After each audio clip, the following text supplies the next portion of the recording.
Welcome to Ethanol Producer Magazine's top headlines from the past week. I'm your host, Jacob Noterman. Before we get started, we'd like to thank today's sponsor, Ethanol Producer Magazine's webinar series. Free of charge, these webinars give our readers insight from panelists who are working on the latest technologies, policies, and services available to the ethanol industry. Be sure to register for the next webinar titled Tax Reform: How Changes Will Lend Fresh Opportunities for Ethanol Plants.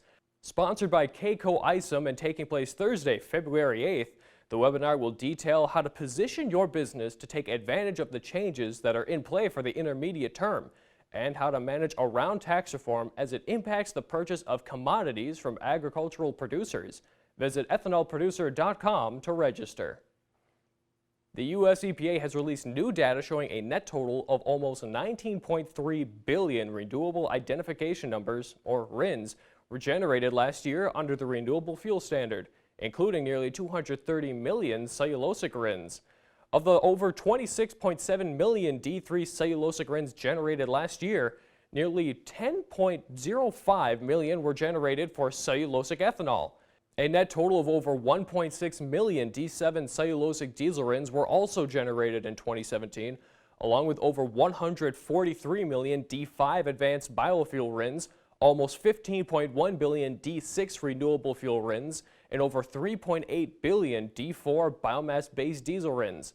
As of the end of December, the EPA estimates a total of 19.5 billion RINs were generated last year, with over 716.6 million retired, over 594 million locked and available, and 18.24 billion unlocked and available.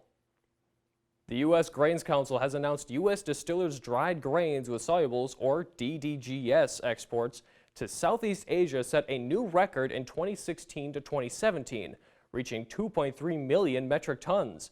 The increase was realized despite an adverse trade policy decision by Vietnam, a historic top buyer, in December 2016 that resulted in a temporary 8-month suspension of DDGS imports.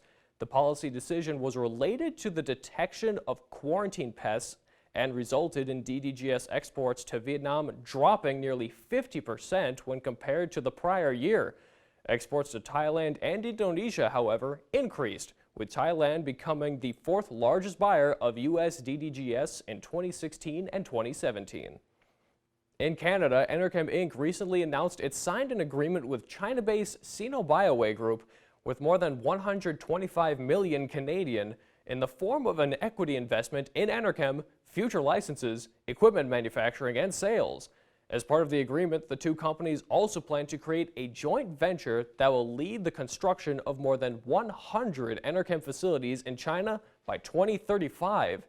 Vincent Charnett, president and CEO of Enerchem, said the company's technology produces a much-needed low-carbon transportation fuel and sustainable waste management solution to help China achieve its climate change objectives.